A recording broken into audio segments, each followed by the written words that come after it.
Modi ora e te whānau, no mai hoki mai. Welcome back to the practice run, your frontline pass of the harder sports section. Brought to you by 99 Dreams, inspiring others to chase their dreams. With your hosts, Tukoerangi and Rawiri, we're diving deep into the thrilling world of the NRL and rugby league today, and who knows where the game will take us tomorrow, because from the sideline to the tride line, we got you covered. Strap in as we tackle the big plays, the game-changing moments, and the stories that define legends. Whether you're a seasoned vet or this is your first hit-up, the practice run is for everyone. Every run, every tackle, every win, experience the rush with us. With exclusive insights, couch analysis, and a touch of humour, the practice run is here to keep you entertained, informed, and part of our practice squad. Because here, every practice run takes us one step closer to glory. The Practice Squad, where every listener is MVP, powering our play every episode, every day. And we want to give a huge shout out to 99 Dreams for powering our passion. They help us keep this show running so that we can keep on delivering our thoughts and opinions on this game that we all love so much. Whether you love us or you hate us, you got to give props to 99 Dreams for keeping this thing going for us, for keeping the lights on, for keeping the boys with something to do every twice a week. Like our lives aren't busy enough as it already is. But hey, this is just a bit of fun that we appreciate you guys tuning in every week. And for those of you who tune in twice a week, man, y'all the real ones. Y'all the real ones out there. We just want to announce this is episode 48, baby. We made 48 episodes. We've got 2 more episodes to go. That means this time next week is going to be episode 50. And it's going to be a very special episode. I think we'll talk a little bit about the games, but I think a lot of it we'll just be catching up, and we'll be talking about what we've achieved so far. And, you know, what a perfect way to celebrate 50 episodes then with a review of this weekend's, I'm calling it the match of the weekend, because our 2 teams finally get to go head to head. So this is like, one of us going to be sad, one of us going to be happy, but you know, what a perfect way to like bring us to 50 episodes. So let's look forward to that next week, Estefano. Right now, it's episode 48, and we've got a great show in store for you. We've got MyGM. MyGM is back for its 4th episode. Today, Tukoerangi is now the general manager of South Sydney Rabbitohs. He has to clean up the mess. He inevitably said yes to giving away Cameron Murray for Frizzell and for Saifidi. So now he's cleaning up that mess. He will run us through his Rabbitohs team and where they're currently at, and where he hopes to have them succeeding in the future. Then we'll dive into the weekend's recap and touch on any news. But the biggest news, I think, is this is officially round 1 of the NRLW. They start up this week and they're taking over the Thursday night banger. So we just know their round 1's going to kick off with a blast. So stay tuned for that, whānau. And you know what that means to us, though? Surely that's another extra we can put on the TAB.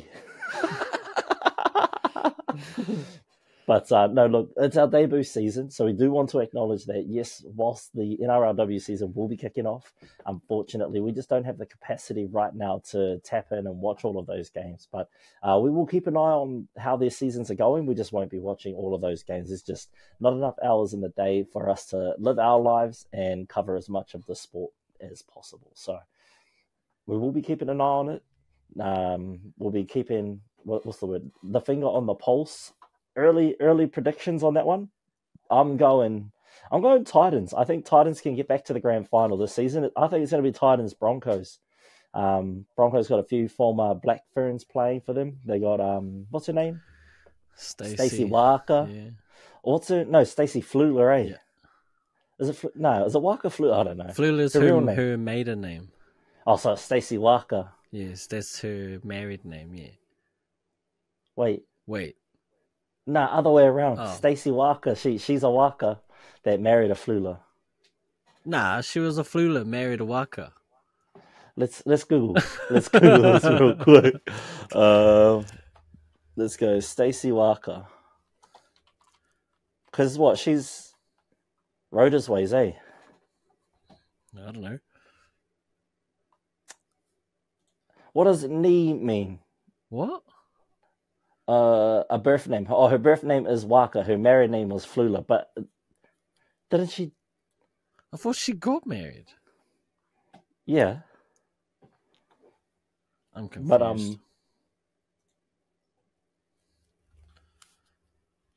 yeah. So unfortunately, they separated early 2023. Oh, aye. So she's. Yeah. She's Stacey Waka again. Oh, okay. Yeah. So she went Waka Flula Waka. Yeah. Keep up with these names, man. No, it gets me when they just start hyphenating things. Yeah. Not the Flula Waka.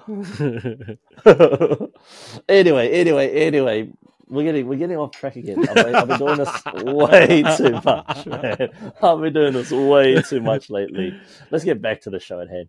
For all of those new to the show, we start the show with something we like to call paper scissors rock. I feel like everyone around the world calls it paper scissors rock. But anyway, if you don't know how this works, is two and I just rock it off. 1, 2, 3. Paper beats rock. Rock beats scissors, and scissors beats paper.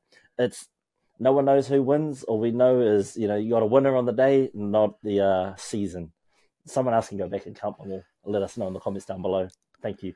Alrighty, you ready? Yeah. All right, sweet as. Let's go. 3, 2, 1, go. And oh, I didn't like that one at all. Oh! I don't like that one at all, too. Dang. We will take it. I was not thinking paper at all. I was rock or scissors. And it kind of went like that. So I was like, well, it's a scissor now. Yeah, I just didn't even think. So, by the time my hand was already down, I hadn't actually thought about what I wanted to do. And I was like, oh, well, it's already there. We'll take it, though. All right.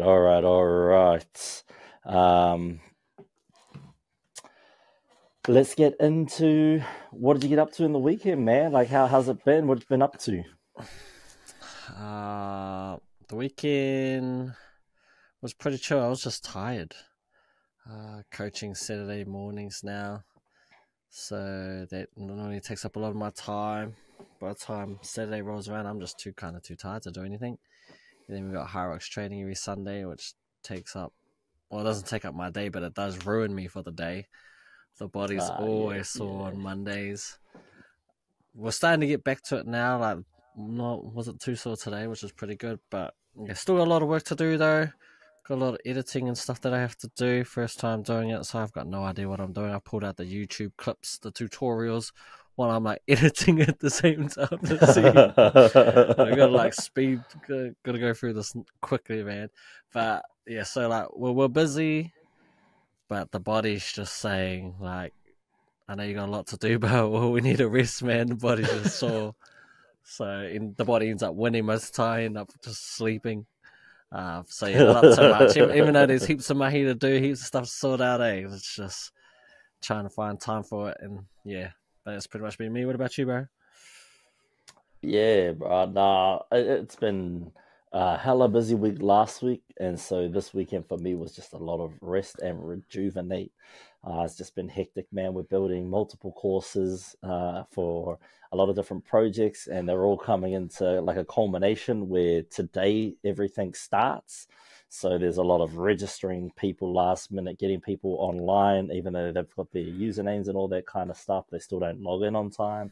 Making sure that all of the names that they use to log in on Zoom is the same as the files on our records, so that they can bypass the security features and log straight in. It's a rigmarole, to say the least, man. And yeah, it's weird, just being in the IT team that just got smaller yesterday, yeah.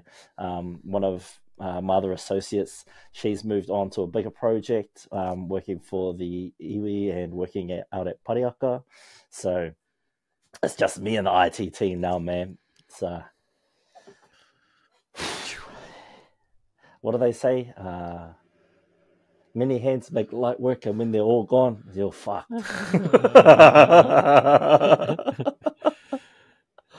So that's where we're at. But hey, mahi's good, it's for a good cause and it's for a good kaupapa. So the wheels keep turning, man, and we just keep showing up. That's all we can do. But look, let's dive into the MyGM mode, returning for its 4th week in a row.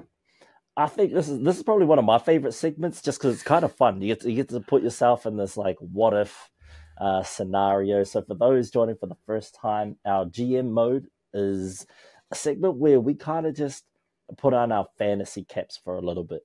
And we build a world of what ifs. If there were trade systems in the NRL, how would we utilize that? And we're just trying to rebuild as many teams as possible in our image. Okay, it might not sit well with the fans. And if you want to know more about that, go check out last week's episode where I rebuilt the Newcastle Knights. Not all Newcastle fans would be happy, to say the least, with how I rebuilt their team. But to be honest, I think that team's destined for superstardom. They've just got, all the right pieces in the right places. But this week, the keys have been handed over to Tukoirangi, and it's up to him to steer the ship and bring back that glory to South Sydney. Yes, so I don't really know what to do, which direction we wanted to go in. But we decided to pretty much the aim for this team is we're going championship or bust. So that was the mentality. And I thought the biggest signing that the Souths did I didn't even have to do was getting Wayne Bennett back. So that was a great start. But obviously, coming into this team, a few things had changed. So Cameron Murray not being on the team was a big... I don't know if I would have allowed you with that trade had I known would be getting there next week. Did not take that into account. So yes, Cameron Murray not on the team is someone we have to replace. I also forgot that Jai Arrow wasn't on the team. So 2 key players in the forward pack are not there. So when I was looking at this team, I was kind of looking at who would stay and who I was thinking of getting rid of. And there weren't many that I planned to get rid of, but there were a couple in particular that I knew for sure would be gone. Straight off the bat, Tane Milne, you're out. Fucking, I don't want to ever see you again. Richard Kenner, you also suck. You're gone. So those were the main 2. Obviously, they played. They're the starting centers, and they are absolutely shit. Now, luckily, in this fantasy world, looking at next year, injuries ain't a thing. So Campbell Graham is back, rightfully so. I've made the decision to switch Latrell from fullback into centre. So the centre pairing for this team is Graham and Mitchell. And then on the wing, we have AJ, of course, he's on one side. And I know Gagai of the Jacob variety has been good, but my rookie, or one of my rookies, is back, Tyrone Munro. And he is fit, so he takes up that other spot. I did decide to go with Jai Gray at fullback. I pondered on Latrell for a long time. I tried to see if I could trade him. I just didn't know where to and what to get back, like what I wanted back. Was it going to be a fullback or was it going to be a centre where I could plug and play? Obviously, not having Damien Cook there as well, that was a little bit annoying. But what it did is that it also freed up money. So Damien Cook freed up 750k. Burgess, who I think is also going to Super League, he freed up 400k. I don't know how much Milne and Kenner freed up, but it wouldn't be that much, I'd imagine. Cameron 500 max. Yeah, Cameron Murray and Jai Arrow, I think they're both on like top dollar deals, but Cameron Murray obviously got traded, so his salary kind of pretty much just got split in half between the 2 players that he came in. So it's not like we gained any money there. It just went from being into 1 player into 2 players, which I guess kind of works. And same with Jai Arrow. We didn't get anyone back for Jai Arrow, eh? You just signed him. Yeah. Oh, yeah, so we got even more money. Jeez, I forgot about... Oh, we can definitely afford that other guy then. So again, I thought about it and I was like, this team, when they're firing, they can win it all. So that's kind of the way we went. They did sign a 7 from St. Helens, who will not be making the trip over. I vetoed that thing. He's getting sent back.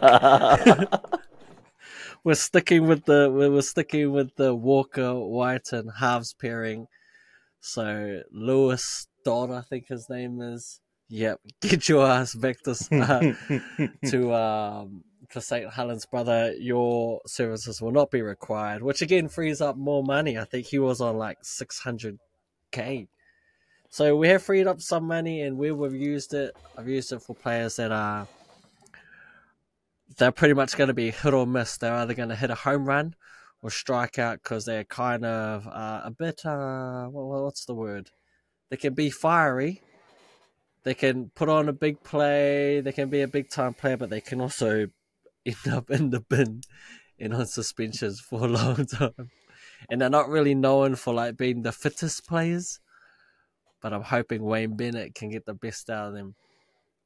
So I kind of invested most of the money that I got into the forward pack and hoping to get them better. Pretty much we were trying to place Cam Murray, and J Arrow. So this is how we did it in the end. So the back line, not all that much changed. Gyro's at 1. Munro and AJ are your wingers. Graham and Trey Matt are your centres. I got Whiten and Walker as a 6-7 pairing. The starting front row, we got Daniel Saifidi, which was from obviously your trade last week. He's paired up with one of the first signings that I did, is Tavita Pangai Jr. I figured we could get him on the cheap, just coming back from boxing, and it seems that he only plays good when he's with Wayne Bennett. Well, good thing Wayne Bennett's the coach here, so I'm just hoping that he can translate his form from the Dolphins into Souths. So that's where he is. Number 9 is where I've made a bit of a big splash. I have gone with Brandon Smith from the Roosters. We all know they want him gone. Now, I don't think, because he hasn't had the greatest season as well, that 800k, it's going to come down a little bit. So we're going to give him 650 or 7k, or 700,000. So he's pretty much going to take that Damien Cook money, still play 9, and I think he'll fit in well. The second rows, we have Tyson Frizzell, again from the Cam Murray trade, and we have re-signed Michael Chikam. I thought he's a solid player. He kind of fills that role between second row and centre when he can. He's earned that spot. Figured why not. And of course at 13 we have Keon Koloamatangi, who's making the full-time shift to lock, and he's been amazing since he's been there. Off the bench, number 14, we've kept Peter Mumzilis. He's going to be splitting that 9 with Brandon Smith. We know Brandon Smith isn't an 80-minute hooker, so they're going to have that duo role splitting time there. And then probably the biggest signing, we have managed to sign him from the Storm. Everyone knows they want him out. We're gladly taking him on, and that is obviously Nelson Asafa Solomona. So he's into the team now. We're going to give him 800,000. I'm pretty sure that's what he's on. We can afford it with half the players we've lost. So we're going to take him on. I thought about starting Pangai Jr. and Nelson, or bringing them both off the bench. I thought, oh man, that'd be like just having both of them come on at the same time. But then you run the risk of both of them being sent off at the same time. Yep. And, can't really afford to have that. And that's so I might stagger their minutes. Yeah. There's too much could go wrong if they both like go over the edge. So yeah, I mean, couple that with Latrell, he can also risk getting sent off as well. That's potentially 3 players. Like I said, man, it's boom or bust. It's going to be a home run, or no one's getting on base because they're all in the bin. But we're hoping Wayne Bennett can control all that. At 16, of course, I'm re-signing my guy, Talis Duncan. If you follow the podcast, you know how much I've talked about this guy. And then 17, another signing. I've actually gone with Jazz Tevanga from the Waz. I feel as though he can be an insurance policy. He can play at hooker. He can play that ball-playing lock, kinda. I feel as though he's just a solid player to have. He's actually on par with this next player that I've signed from the Roosters, Zach Docker Clay. I kind of got him as like a more of like a. He's been around a few teams, been in a few different systems. I think he's a good insurance policy for if someone goes down. He can come on, he can play a role. More of the leader of the probably New South Wales Cup team, I'd say. And then at 19th, just because I just realised that they've signed Jamie Humphries. I forgot that Southside signed him for Manly Sea Eagles. And I don't know if he's going to crack the team, but that's pretty much in the team. And then other players who were re-signed, the likes of Davey Moale. Oh, actually, I think he might actually take over from Jazz Tefanga. Young gun, prop. So yeah, he's so pretty much it's Davey, Jazz, and Zach Docker Clay. Those three are vying for their 17th. Number 17. Whoever gets it, we'll see. We'll put them through the preseason and see how they go. You never know. Peter Mamazilis, you might be out. But yeah, that's where I'm going. And then one more kind of just good player I think to have is Savili Havili. I just like his game. Can play that number 9, ball playing lock, can play prop. So yeah, that is kind of the team. Do I think they can get it done? Like I said, man, it's either going to be boom or bust. We're going to be rolling over teams. Or what I like about this team is the forward pack has a lot of mongrel, but they might have too much mongrel. That's kind of like the thing. There's going to be a lot of aggression, but it's whether we can control it or not. We have game breakers all around, even in the forward pack. Obviously, we don't have that leadership of Cameron Murray. We don't have their leg speed that he has, that quick ruck, quick play the ball, which is a little bit, it's a bit unfortunate. But obviously, we don't have Damien Cook either. So we got Brandon Smith there, who could work on his passing game a little bit out of dummy half. But if he can get off the back of Tavita Pangai Jr. or the back of Nelson, back of their forward pack, I think will be good. I do think we are a second row short. I really forgot Jai Arrow wasn't there, and it kind of threw me off. It threw me off big time. But I think Michael Chike, he's just there to hold, just to do a job. And if Nelson, I think he could shift into that role. So he's going to be playing that duo role as a prop / second row because he killed it there when he was with the Storm. Yes. I did look at Jack Howarth, but I don't think they're letting him go with how good he's doing at the moment. And he would have been in that centre second row kind of fold. So yeah, man, that's the team. The rest of the other 10 spots we got left, don't worry about it. We'll fill it up. But yeah, that's the team, man. That is the team. I'm happy with it. I think I could get it done because I think having Graham back changes. Yeah, that's a difference maker. That's a difference maker, man. Good. And he's so good defensively. I'd say him and Critter probably like the two best defensive centers. Like they just. Hey, are you just forgetting about my man Katoni Stacks? Oh, I mean, he out here. He's one of the best defensive centers in the comp too, man. Don't be sleeping on the bro. He makes some of them tackles, bro. He do be nice. He was the one who covered up a lot of Cowboys shit last season. Yeah, true that. But yeah, man, that's my team. That's what we're going with. We're putting it all on the line. Wayne Bennett leading us to glory, and see how it goes. Yeah, man. What are your thoughts? I like what you did there. Like you said, you lost a lot of speed at the ruck, but I think what you replaced it with is a bit more mongrel at the ruck. So you've got a Brandon Smith there. You got a Tavita Pangai Jr.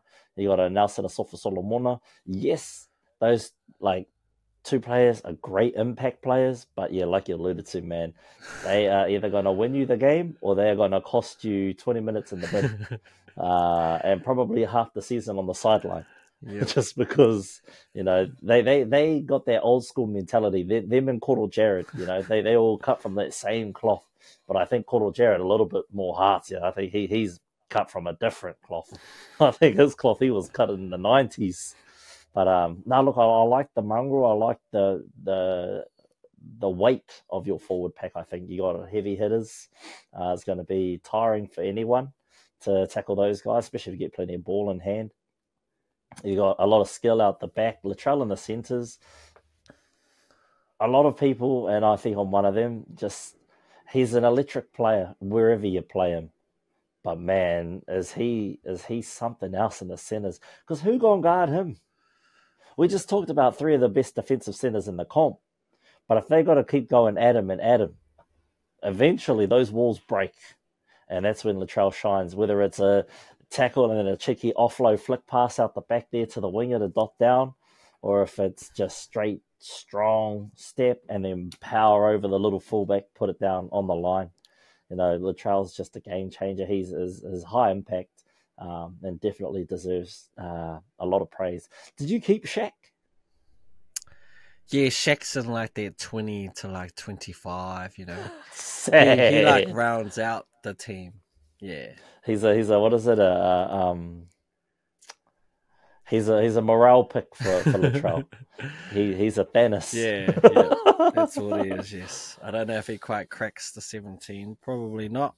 But he's definitely in that, the 20 to 30. He rounds out the top 30.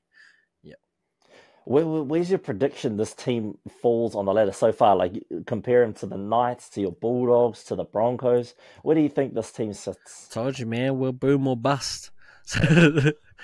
This team, like talent-wise, they can be a top 4 team. But they can also miss the 8 because they might, half the team might miss half the season, due to suspension. So it is very boom or bust like. But I think a lot hinges just on injuries. Yeah, it would. But I guess, we're playing fantasy mode, so we're turning injuries off this season. Yeah. In that case, I expect them to be a top 4 team, top 8 team. Yeah. We win all in. Nice. Yeah, I think it'll just be seeing how it all plays out. Like, obviously, some of those players we just haven't seen in those combinations. We haven't seen that halves pairing play with Campbell Graham. We haven't seen Latrell in the centres for the Bunnies since, I don't know, has he ever played in the centres for the Bunnies? Not really. I think he's always been fullback, eh? Yeah. They just went for that GI template, copy-paste, and put Latrell in there. It's essentially it's a brand new identity with this team, right? You're bringing in a familiar face in Wayne Bennett, but it's a new identity. You've got a different play style. You don't have Damien Cook anymore. You don't have Cam Murray, no Jai Arrow. So yeah, I think I like the direction you went with. It's good. It's different. Yeah. So who are you gifting me for next week's team? Yeah, that's right. I was just thinking about that. And then also, don't forget to copy and paste your team and the moves up in the doc. Yeah, I'll do that. Let's see. Who's the team that you always talk about? I didn't quite think about like the team that I was going to give you. Who are the teams we've done so far? This only been the 4th one, right? So we've done your Broncos, my Bulldogs, you got the Knights, and then I just did Souths. You know what? Since you like to do something crazy, I want to see what you do with. And also, it's mainly because I also don't want to do this team. You can have the Sea Eagles. I'll give you Manly. Fuck. Is Cherry Evans still on the books next season? I don't know. Is he retired? I'll have a quick look. Where are they? Why is... We ended up with the team no one wants. We talked about this at the start of the season, eh? Like, who is a Manly fan? Yeah, I was like, you can have them, I don't want them. I guess that's got to be a part of it. It's like through some of the parts of the season, eh? Like, we're just going to end up with teams that we don't really want, like either of us want. Yep, he's there. You got him next for next season. Yeah, 2025. Okay. Yep. Okay. That is his last year, so you're re-signing him. Who knows? Probably not. We'll look to build in the future, because he's getting old. Let's let him retire. Let's bring him back in as assistant coach. This will be his. I'm interested to see what you do because some of these players are on such big money. That's kind of why I gave them to you as well. Is it another clear the roster? Well, Daily 1.2. I know there's a couple of players going. Fucking, I got my boy Tommy T. yes, you do. Yeah. Olakawatu, Jake Travojevic, Dubbo for 9. Holy shit. Turbos on 1.1. How much is Paseka worth? Oh, you know how they don't have it for everyone. Paseka's one of those players. He's got a tick next to his name. Can you send me the link that you're looking at right there for the team? Zero tackle. Can you just chuck it in the doc? And I'll take a look. I'll take a look at that. Yeah. Well, hey, that makes it fun. Let's have some fun with that one, eh? Let's see what we can pull up. Let's have a deep dive into Super League. I'll be looking through our feeder grades. This team will be interesting. I don't know Manly fans, so Manly fans, get at me. Let me know who you guys want to see signed up with this team. I already know there's a few players I'm letting go, like straight off the dome. You might not like we're doing exactly what I did to the Knights. You the rebuilding GM. Yeah. I'm the extreme GM. You know, you had the extreme home makeover. You got extreme NRL team makeover. All right, that sounds like a lot of fun. I'm going to have some fun with that. I'll try to put some time aside this weekend for it. All right, well, look, that was a great MyGM. If you guys like that, comment down below what you would have done with the South Sydney Rabbitohs, who you would have traded, how you would have filled those gaps and those holes that were left by Damien Cook and the Cameron Murray. So comment down below. Give us a grade out of... like a B, C, or D on two's team. I think I'll give you I think it's a strong B plus because, like you said, it's like you're either playing your players for the full 80 and having all 13 next week, or two of them getting sent off and you're only playing with 15 next week instead of your full 17. Yep. Maybe Shaq plays half the season because a lot of boys are suspended. You're what is it? You're disputing your grade 3 high tackle was supposed to be 4 weeks. Now it's 6. But all right. Ladies and gentlemen, back to our regularly scheduled program. All right. So you know what we do here on this Monday episode. It's always not Monday, Tuesday episode. But I'm losing track of days of the week. It's just all these days blend into one at this point, man. I don't know which way is up. But... the first game of the round, I'm glad they didn't play this on a Thursday. It was not a banger. I'm telling you, it was not a banger. It was such a slow start, man. The Warriors, and you know what? I got to address this before I even get into this. Chanel Harris-Tavita, he shouldn't be getting the hate that he's getting. Like, yes, it was hilarious that he missed 3 kicks, but you got to give him full credit to stand up and take those kicks. He's obviously not their first choice kicker. Hell, Pompey's not even their first choice kicker. And I think before Pompey started having a great season, the main reason he was brought up into that side was the Valentine Holmes pick for Queensland. They needed someone to kick that ball over the goal. And that was Pompey's role.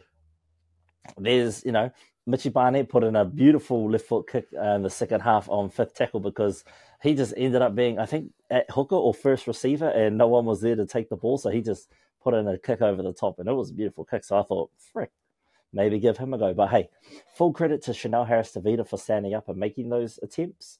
They weren't successful. He hooked them. He was disappointed in himself because, that everyone put that loss on him. But I think that loss started 35 minutes into the first half.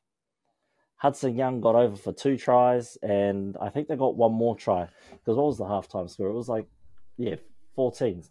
So he got over for 2 tries and then he got a 2-point conversion. The Warriors didn't show up until the 35th minute. That was when they started picking up that momentum and things started going their way.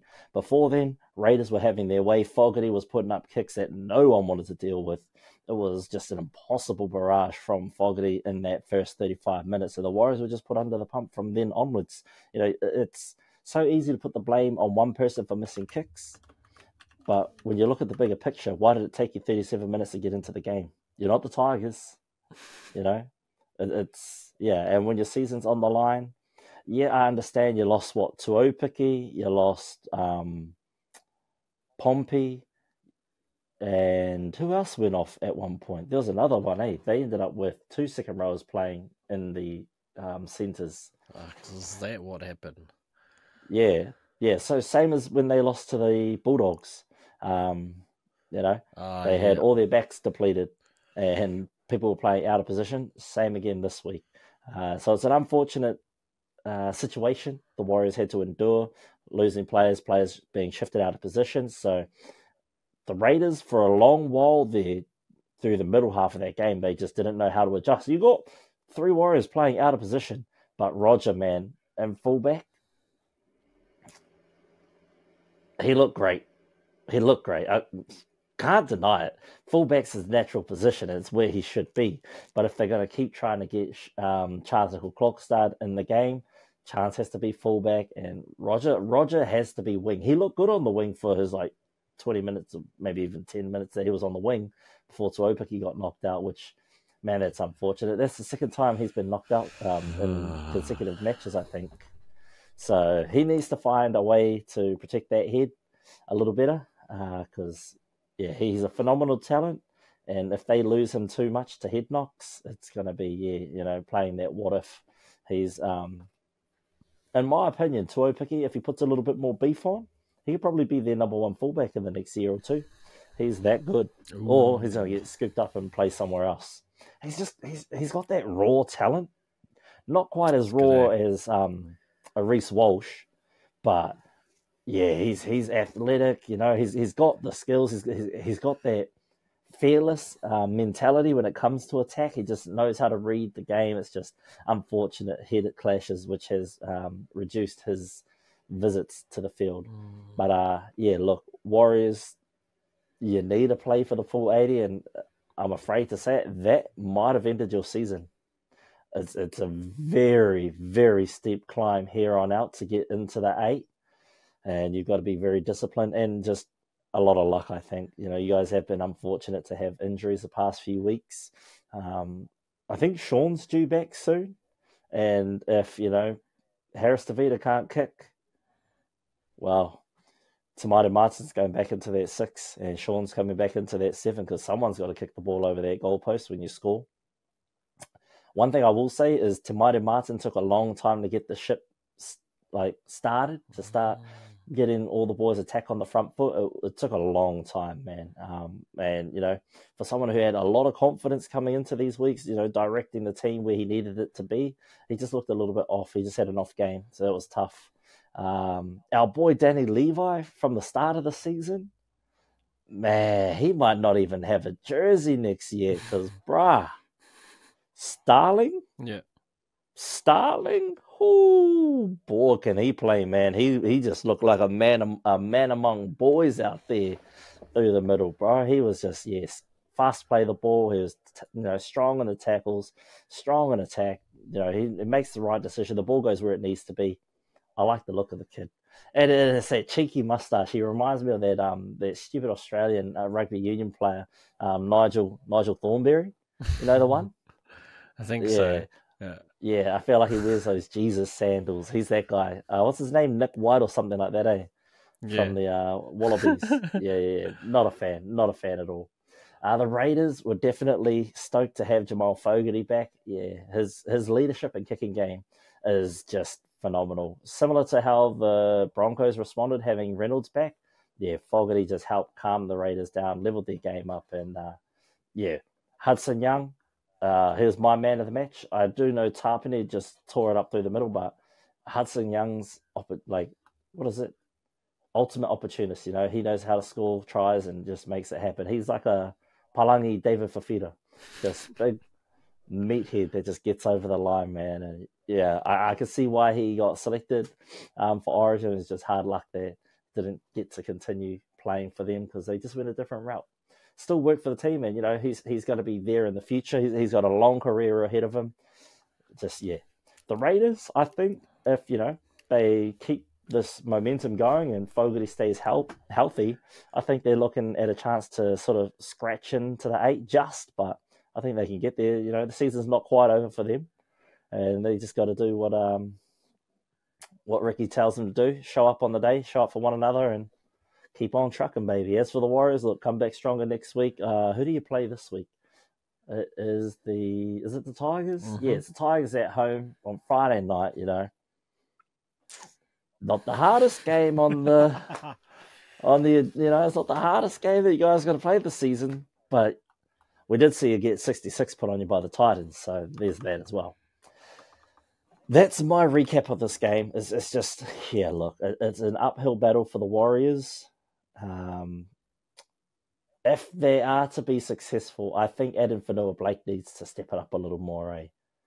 He had some strong carries. He did score a try, but we just need. I think we just need a little bit more impact from him, getting the ball going forward, making some of those big carries. Fast. I don't want you just making 5 or 6 meters every time. We need to sort of push them back when you're making those runs. And I think what made this game that much harder to watch was coming after Origin, bro. Like, just watching how the forwards took up every ball, every hit up, man. It was impact. It was heavy. And then watching this game, it was like watching, reserve grade footy at your local club grounds. It was a tough watch, but that's just because State of Origin is the pinnacle. And, coming from that to that is just, it's a tough watch. But, the boys have had a hard season, lots of injuries, but like I said, it's not too late to turn it around, but it is a very, very steep climb. Any more to add on to that one, or what are your thoughts on that game? No, I don't really have anything to add. I missed this game. I was shattered that Friday. Not even drinking or anything. Body was just in shutdown mode. So I went to bed early, and I think I didn't tune into it because of what was happening in the chat. Could you hear Benja like going off? So I was like, oh, it doesn't sound like it's going the boys' way. So it kind of gave me even more of a reason to like not turn it on. So, but I just want to talk about Taintua Opiki again. It seems to me that like a lot of these fullbacks coming through now kind of all have like similar builds. No, I could be wrong, but I'm thinking like, you look at him at the Waz, Jai Gray at the Rabbitohs. They're all like Buller. They're all quite like short. Well, Dream Buller, he's like the opposite. Like, he's tall. But he's lean though. They're all kind of lean. They're not as stocky as they used to be. They're not, eh? So, Whailongo at the Storm, they're all kind of like, like they're not like the biggest players, but they come through and they know how to play footy, and get the job done. Yeah. Oh, bro. Their IQ and their positioning on the field and their footwork. Yeah. That footwork they all possess. They all got ridiculous. Footwork and speed, and just can. And it's different because we come from the era of fullbacks like Ben Barber, not the tallest, but he still has some thickness to him. Jared Hayne, thick body. Who else is in there that used to play fullback? Matty Bowen, short, but he had beef on him. I think Minicello would be the leadest, but even then he was still a bit stocky. Yeah. So it's but now I feel like they're wiry framed, eh? Cool to see, eh? They're different. Yeah, I like how it's evolved. And they're all, the fact that they're all coming through at the same time as well, kind of like makes it even more like noticeable.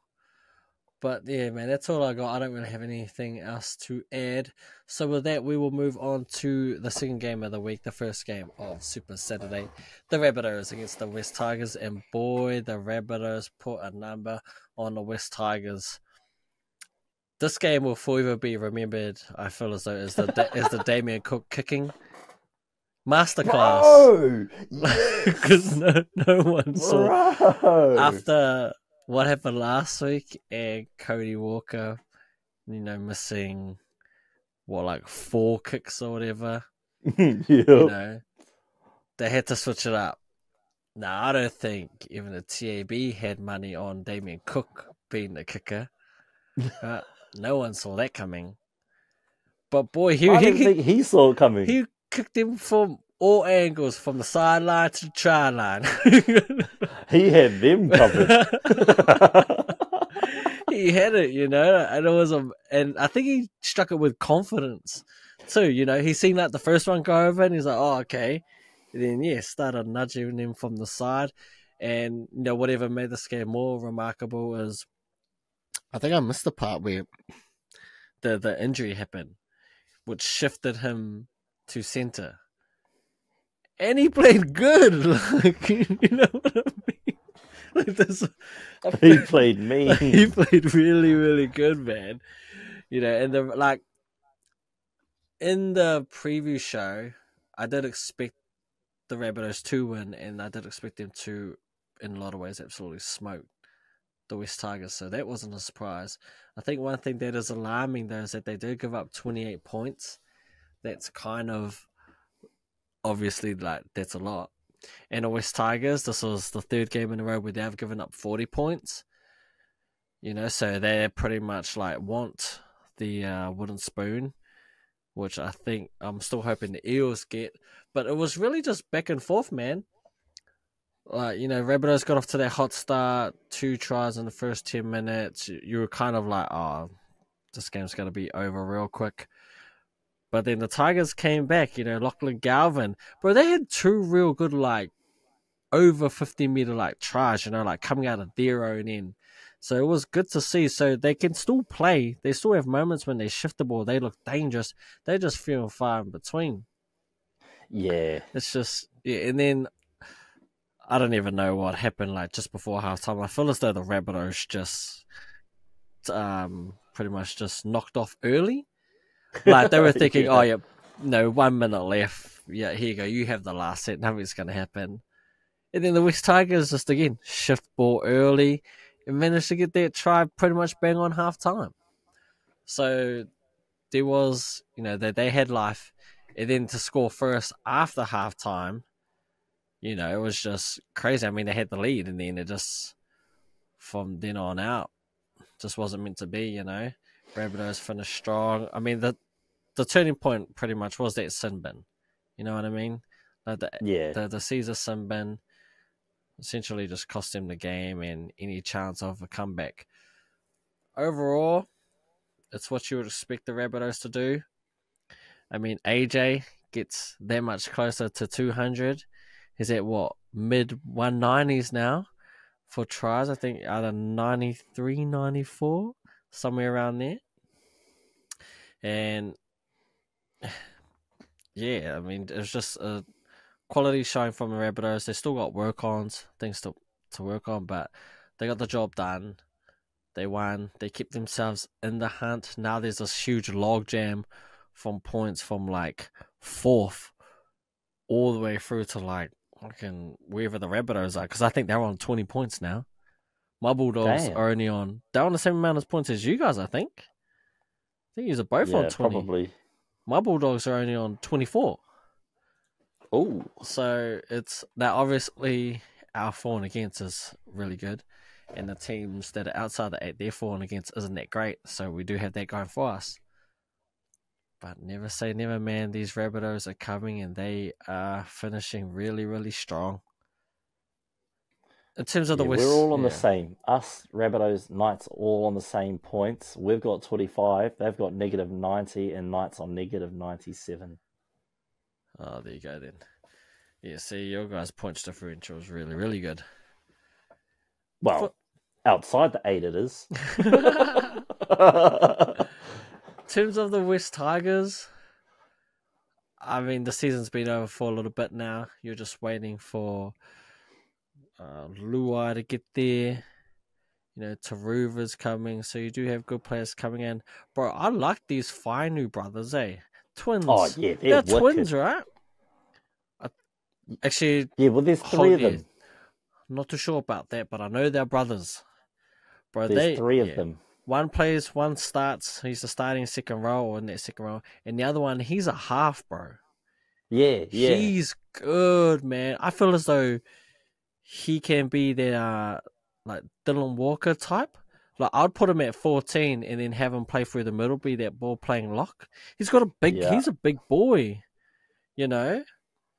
Like, let him be the first receiver and then play. But man, he's low key like what like the pieces they got coming through. Those are 2 pieces, 2 brothers that you can build around. Get that with the Lachlan Galvin, the Jerome Buller, You know what I mean? Like, you have pieces. It's just whether you can fit them together and how much they mature. You know, and eventually you do need them to blossom. And I think that's going to be the biggest thing is, can they blossom? Can they go to the next level? I don't know. But West Tigers, man, look forward to next year because this year ain't it. I think this is going to be 3 in a row. Has a team ever gotten a three-peat for the wooden spoon? You would assume so, but at the same time? Well, I mean, not in the NRL era. Not in the NRL era. Maybe back when, it was plumbers and gas fitters playing, not professional. But I can't remember a professional, maybe Souths. I know South sucked for a long time. Yeah, that's when they came back, eh? Look, man, they might be... It literally might come down to that last game, them against the Eels for the wooden spoon. That would be a final in itself. I think the Tigers have it all sewn up with 217 against to the Eels, 153 against. Do they have the same amount of points? Nah, Eels got that bye, so they've got 14 to the Tigers 12. If the Oh, Tigers have one more bye, they might, but I don't think they do because they had the first bye in the season. that's right. Oh, no. Yep, that might be all she wrote then. Oh, no, the Tigers do have a bye. Oh, so, Yeah. but yeah, it's the points for and against that's going to be difficult to overcome.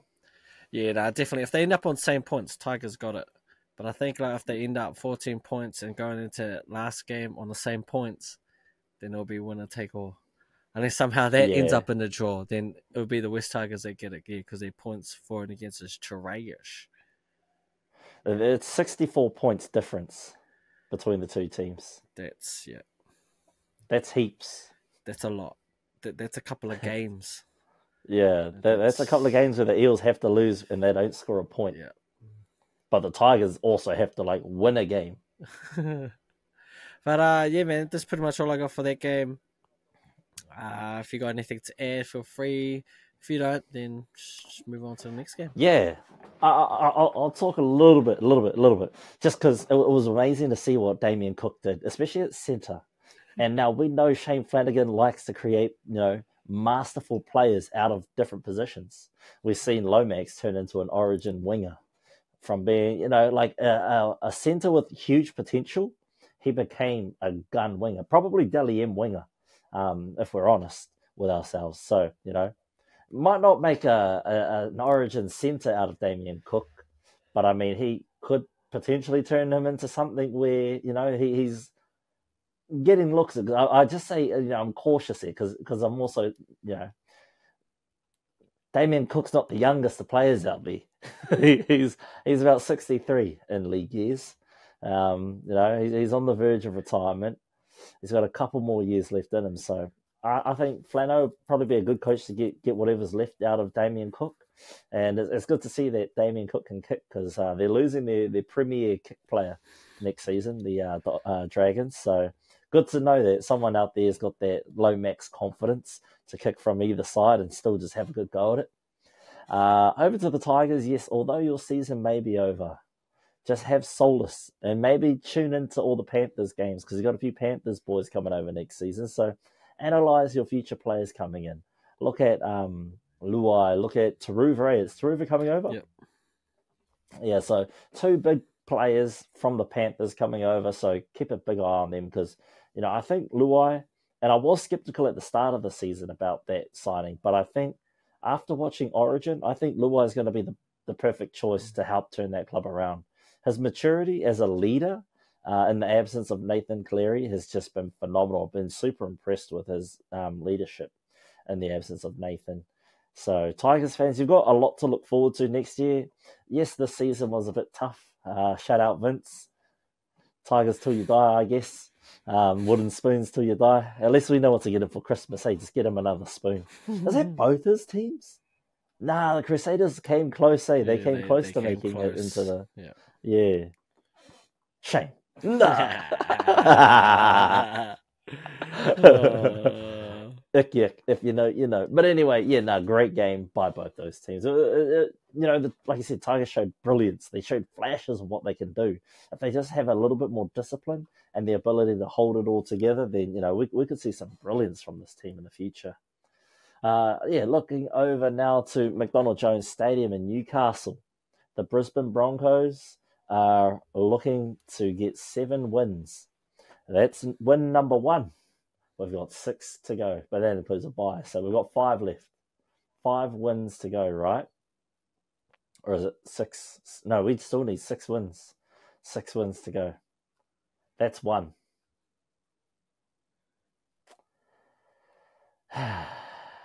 I'm still not convinced with this team, okay? I'll let you know why. Although we had an outstanding first half, and I don't know I don't know what the minutes were. Let me have a look at the player stats first before I get too in-depth here, because we looked great to begin the game, and it looked like we could have held Newcastle to no points, and that probably wasn't helped by Bradman Best going down in like the first 10 minutes of the game with a hamstring injury. I was highly gutted. I'm a big Best fan here. That's probably the only reason I buy a Knights jersey was because of Bradman Best. So I was pretty gutted to see that. I was looking forward to seeing his matchup against Katoni Stags. That would have been a good one. But let me have a look. Where are they? Oh, they're on the interchange. Oh, because they're so far down. So, yeah, Haas and Carrigan only played 50 minutes in this game, which makes sense because they backed up from Origin. Adam Reynolds played full 80 minutes in his return, and where's Walsh? Walsh played a full 80 minutes in his comeback in. A lot of critics were talking about Reece Walsh's Origin performance. Well, he came back to clubland and turned it right back up to show he's still got the skill, he's still got the talent. He just had a rough time, and New South Wales obviously just planned good enough to keep Walsh contained, because you put him back at club level, it's a lot harder to contain him, especially when you set those wheels free. Ezra Mam finally shined again, but why? Well, I'll tell you why. Because the return of one person. Now, this is what annoys me the most about this team, is why did it take the return of one player to turn this season around? Why do they only play somewhat decent when Adam Reynolds is out there? Why do they struggle so much without him? Ezra Mam ain't that guy. That's why in our MyGM mode, I booted him. He didn't show me enough in the absence of Adam Reynolds for me to keep him. Why do none of these players just know how to play footy instinctively? Why can't they communicate the way Adam Reynolds communicates? Where's that leadership? We're without Adam Reynolds, we're just a waka floating throughout the season, hoping that we pick up a win here or there. When we've got Adam Reynolds back on, there's someone steering the ship. There's someone looking out. There's just somewhat more cohesion. We go from like a 65 overall rated team with him out to back to being like a 89 overall team with him back in the squad. It's one player. We can't be that shit losing one player. Look at the Panthers. All they've been able to do with one player. It was good to see Adam, though, get through the game, get to the end of the game, healthy. We've got a long way to go. This is the first step of many to get into the 8. It's not going to be an easy job. Especially this week, we've got the Bulldogs up next. They're coming off of a loss, and they're not going to be too happy about that loss, so they're going to want to turn that around really quick. And, they're going to be looking to punish the team that they play next, and it just happens to be us. Hopefully we get Cobbo back. They're still uncertain about his state of well-being at the moment, but, you got to do what's best for you as a player, as an individual, because, playing footy isn't forever. But, living in your body is, so you got to do what's best for you out there, young blood. The Knights, like the Warriors, pretty much took an entire half to start. And it was until the second half they started coming out and putting some points on. But, as they say in footy, too little, too late. But they did score 3 tries in the second half, and we only scored 2. We scored our lion's share of the points in that first half. Adam Reynolds with a perfect kicking day. He went 5 from 5 at the goal, which that's just what do we call that? routine for Adam Reynolds. It's weird if he misses. It's normal if he slots them all. It's just not a surprise to anyone. And we've really missed that. We've missed his kicking game. We've just missed that direction. Do I think we can go on and win 6 more games? No, I don't. Realistically, I don't. Just because of what I saw in the second half. Had we held the Knights to 0, okay, then I'd jump on that bandwagon a little bit and I'll say, okay, I could see it. But because they still scored 3 tries, only converting 1, nah, because that game could have been a lot closer had they had, a kicker. And, like we always say, momentum shifts when the scores are closer. The team picks up a lot more confidence. But when you look it up at the scoreboard and it's 14-30, it's a lot harder to come back from. Whereas if it was, had he converted those 2, then we're looking at 18, It's a little bit of a nicer score to look at. So yeah, Broncos, it's the first step of many steps that we need to take to turn the season around. I'm not too sure. Let me just take a quick look at the injury list for the Broncos to see how we fared. Let's have a look at the casualty ward. Broncos. So yeah, Cobbo's groin is out, so he is TBC, and we've just lost Brendan Piakura as well after that game. Same thing, groin issue. So those are 2 big players that could be done for the season, depending on how severe those groin strains are. I do remember watching Piakura go off, but I forgot to check whether or not it was a serious injury.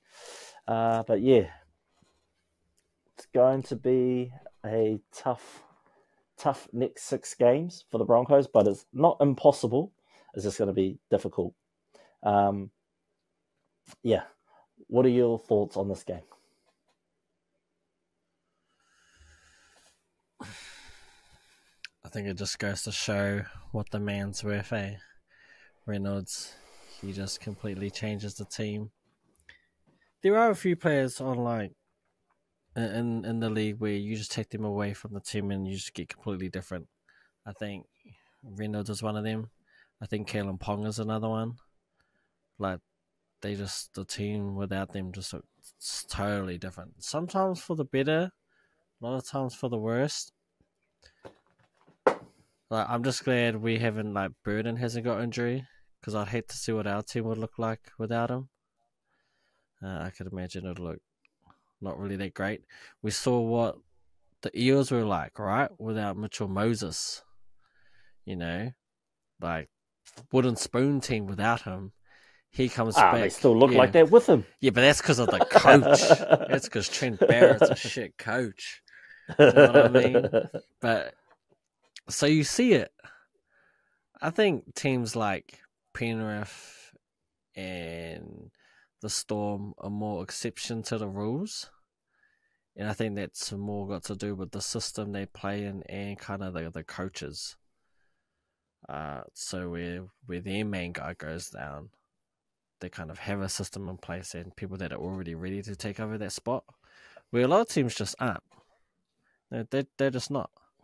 So I'm not surprised that you look like a completely different team. Honestly, you look like a top 8, top 4 team. I think the team many people predicted you would be with him. So yeah, it's more just a nod to him and pretty much how your whole season hinges on one guy. But he's the one that pulls all the string. He just opens everyone up. He makes the game easier for everyone else. So their light shines brighter when he's there. Where when he's not there, they have to do more than they probably would like to do, which takes away from their strength. But I don't really have much to say on this game. I think I did watch that game. I watched parts of it. Good. Once again, that winger, he's done it again. And he did it at centre this time. He's just a machine. Yeah. He's quickly becoming one of my favourite players. He's wicked, eh? He's so watching him play, bro. He's so good. He better get the call up to the Kiwis. Yeah, man, we can't lose him, bro. He better get the call up. Even if he does pick to go to another team, you better at least have him in the fucking team. Yeah, come on, Stacey. You know to pick him. Because if not, what is he, Cook Island? I'm not too sure. Like the Kiwis team right now, how it's looking, I've got him and Mulitalo as the wingers. Oh, that's a deadly combo. Because who were the wingers? It was Mulitalo one side, right? I can't remember who was on the other wing. Was it Dallin? Nah, he took that break for surgery. I don't think Dallin was there. Let me I don't think it was Rapana. But I think this guy's... Oh, it was a Sako. Oh, yes. He was the kicker, right? Kicker. Yeah. He Sako to centre, maybe? Nah, he can't play. He's out and out wing. Yeah. Oh, that's a tough one. It's gonna be, you know what's gonna happen, right? It's gonna be if the 7 or 6 can kick. Who are we getting? Hughes. He's not a kicker. Oh, I don't think. Probably get Brown. Yeah, probably Brown. Kick. Who's our one? Who's our fullback? Chance. Oh, yeah, I mean, I'd pick Joey Manu at fullback. Joey Manu's gone. Nah, surely he can play international season. Nah, I don't think. Oh, maybe. Nah, I think hopefully his other season might have started by then. Foreign don't kick. Either way, he has to be there. Yeah, but it might actually be Sako because he could kick. Yeah, if I drop Mulitalo. Hey, I mean, maybe. I'm just trying to think who else can kick before we move on. Maybe we move on. We'll come back to that. We'll come back to that. We'll come back to this. We'll get through the next few games and then we'll come back to our updated Kiwis team of the season. Yeah. All right. Move on to the Storm versus Roosters. It's all you, brother. Yes, so the last game of Super Saturday was deemed the game of the round. You had the Storm, who coming into this were underdog by the Terby, and that was a big, big mistake. Going up against the Roosters, who are looking to prove themselves to say that they could indeed beat either the Storm or the Penrith, because if you didn't know, they are something like 1-19. In like the last 20 games, they played either the Storm or the Roosters. Well, didn't quite go the Roosters' way, did it? Storm once again just proved that they are too good, and this is why you don't freaking have them underdogs, man. Like, are you serious? Obviously, this game had a few, not one, not two, but 3 sin bins. And I think all of them were warranted. First one being Victor Rowley in the 35th minute. I don't know what he was up to. Like, yes, I get it, trying to take him out of play, but you got to be better with your... Like, it was too obvious. I know he felt like he had no choice but to, tackle him. But, it resulted in a try, the next set anyway. So, you kind of just did a double whammy on your team. You got sent off for 10, and then they still scored. So, not the, not like the greatest move. Jack Howarth, quickly becoming one of our favourite players. Man, we could almost make a whole team of, players we love, players we like, players we talk about on the podcast. He's definitely one of them. And he's finally getting his moment, I mean, they signed him to a long-ass contract, $500K, hadn't even debuted yet. Now they're seeing the fruits of that labour, and it just shows sometimes players aren't quite ready, and you have to wait. Once they're ready, once you see that they are of their NRL standard, they will prove themselves on that stage, and he has. I mean, Remus Smith... I think you might want to start looking for another team, brother. You're already off contract next year. And then you've got this kid who pretty much just took your spot. And it looks like he's going to be there for a long time. But, I mean, Grant Anderson, dude's played everywhere in that back line. He gets a double. Did you see the non-try? There was a try. Nah. Who was it? Bro, one of the props, I think it was Josh King, did a grubber, and he put some spin on it. It kind of bananaed, but it bananaed out, like not back in. Perfectly for Grant Anderson to get it. I can't remember why it was called back, but there was like a reason. I think it was a knock on because it was like a kick. It was one of those ones where like fifth tackle, someone kicks it. It was like a scramble, ended up in the prop's hand, so he just grubbers it through and it ended up being a try. One of the best no tries you'll ever see. And obviously so far longer. Look, if Pep's going to be this injured, I think we've talked about it before. Maybe you just might be time to just tap him on the shoulder. Hey, bro, you might gotta go. Because this guy's ready. He is. Boy, he's good. He is good. For the Roosters, just wasn't your day. I thought they tried hard, but when you have two sin bins and you get a slow start, it's just not a Dominic Young, once again, has a tendency to have bad starts against good teams and it just puts his team on the back burner. He did it again. You know what I mean? Like, it's because he can be so dominant against time, but I've noticed a trend here against the really, really good teams. He, I don't know. He just tends to have more not good moments than good moments against these elite teams. Not to say that the Roosters didn't try hard, but I just think the Storm just had them. Once again, they just had them. And as per, the Storm just carry on. They have a vice grip on their top spot. I don't think anyone's going to get it off them. I mean, pretty much the only team that could do it would be Penrith. But I think Penrith just don't have their eye on it.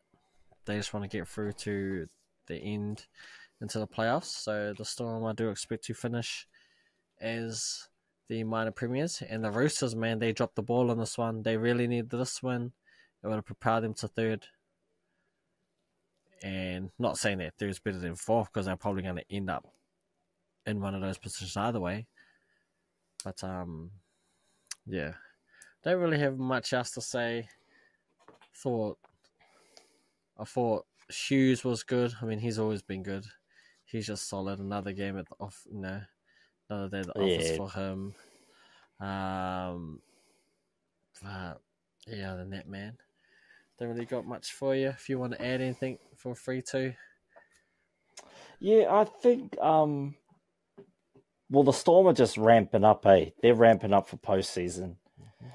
Roosters are there or thereabouts. Obviously, you've got a lot more people backing up for the Roosters than you do for the Storm, which also plays a part in it.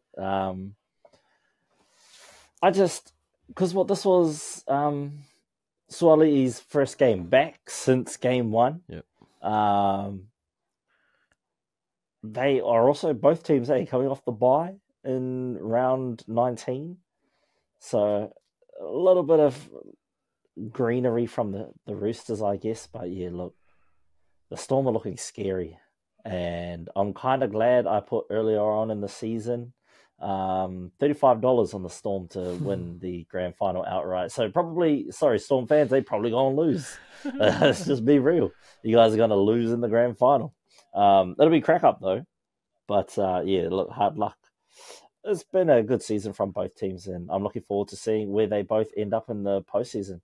That is our last game of the season too, so I'm hoping that the Storm have minor prems all but wrapped up, because that means they'll field a B team, and that at least is one guaranteed win, and potentially the win that we need for that season finale. So watch this space, Broncos fans. There is a potential for us to be there or thereabouts.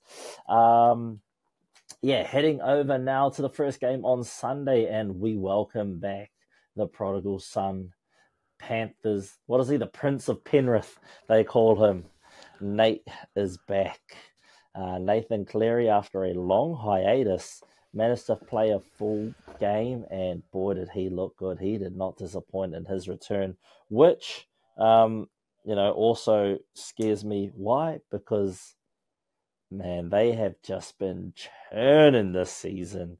Luai looks determined to win a premiership in his final season with the Panthers, potentially his last premiership. Cleary is just balling out as per. It was great to see. How long's To'o out for? Because it's see that. He's suspended for a little bit. Let's have a quick look. Let's see if I can. Well, maybe he is back. It's just Edwards that's out with the knee. Might have been precautionary. Might have been. Or just, backed up from Origin, so they gave him some time off.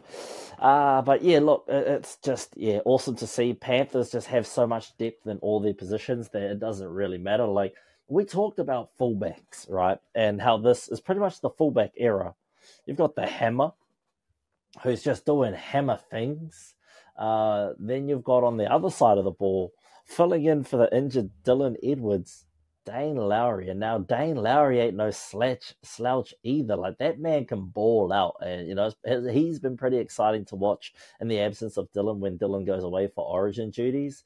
It's just, this team just has so much depth. It feels, what's the word?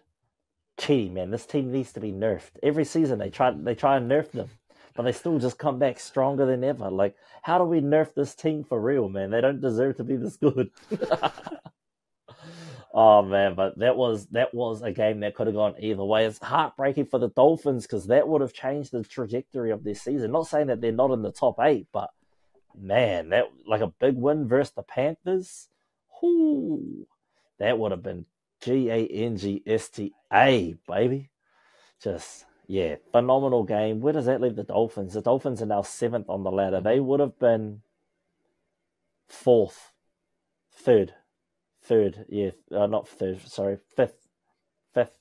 just above Manly there.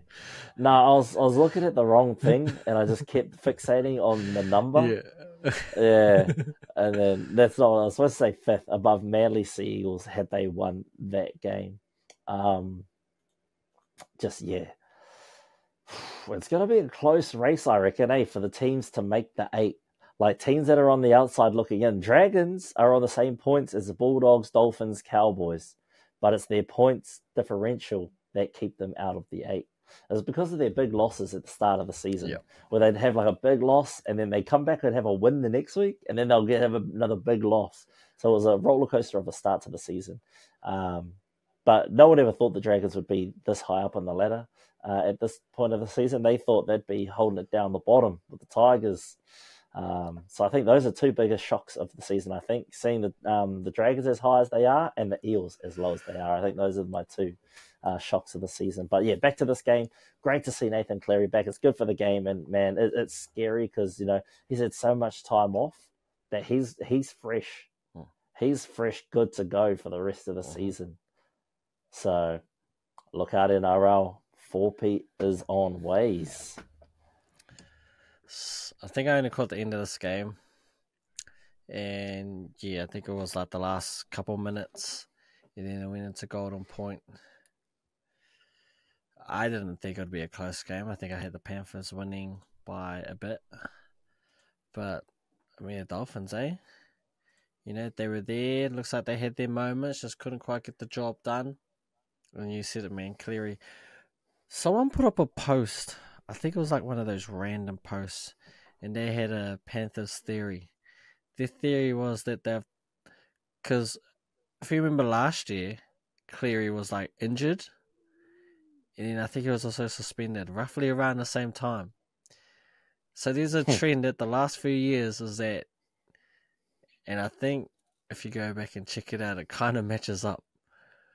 Where this is what he does, like they find ways to rest him for like the back end of the season. So then when it comes down to like the nitty gritty, he's like rounding into form and he's a little bit fresher than all the other players because he hasn't played as much. Like they'll come up with an injury and just let him have that injury for ages. So by the time they roll into playoffs, he's almost like peaking, where other teams are like just trying to hold on. Which, if that's the case, man, that is smart, because their team's good enough and deep enough to where they can have him miss a few games. If it's against the right teams, like they can get away with it. We have seen this year that they are quite vulnerable. It tends to happen when you lose like 15 players over the span of like 3 or 4 years where you're just utterly dominant. Yeah. Like it's crazy, but yeah, man, if the rumors are to be true and the theories to believe, if they win it again for a fourth time, maybe you just rest your best player for most of the first half of the season, and then have him round form by the time you hit the playoffs and be rearing to go. We just got to have the luxury of having a solid bench. Like, you've got to have depth, because look at us. We've quote unquote rested our best player. We still lost 7 in a row since he's been. We lost every game that he was gone for. So you've got to have those players that can stand up and withstand the storm. Yeah, per se.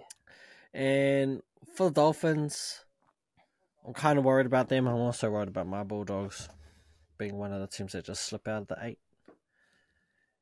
It happened last year with the Dolphins, but it happened a lot quicker. Like midway through the season, they started fading, finished towards the bottom.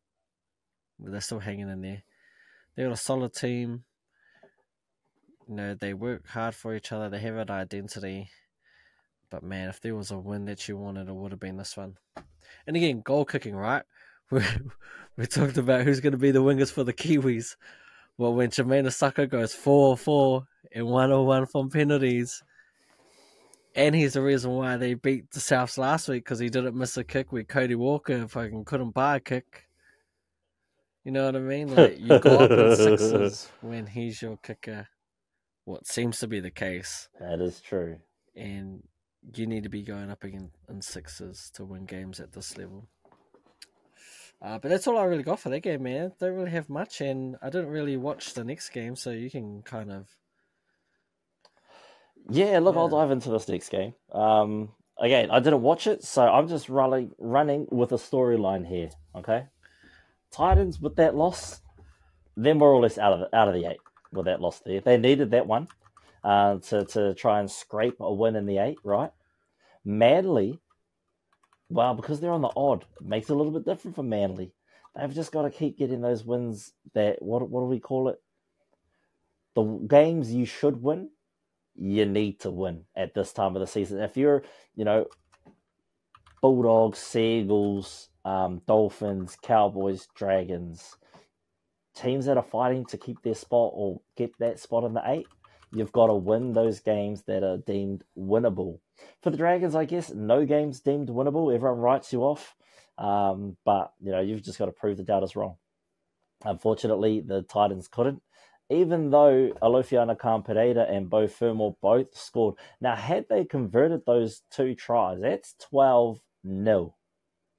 And potentially a lot more momentum your way rather than trying to defend 8-0. 8-0 that's 1 converted try, and we're only down by 2 points, team. Let's get into it. And it looked like that was the case. Well, I'm looking here at the tries, and it's just all Manly from the 31st minute out. That's 7 uncontested tries right there. That's almost as bad as the Bunnies. They go 8, 8 uncontested tries versus the Panthers, and that was all in the second half or something like that. So crazy. Tommy Trbojevic looked on form. Ben Trbojevic did bits, so we were close to seeing that Trbojevic triple. We're always fighting for that Trbojevic. I think I missed it one week. They actually all had a try, I'm pretty sure. I missed it. Yeah, didn't put a multi on Ratchet, but they didn't even pay out much that way anyway, because they're all like low $1 to $2 each. So not worth it. And I think it's always Jake that holds me back.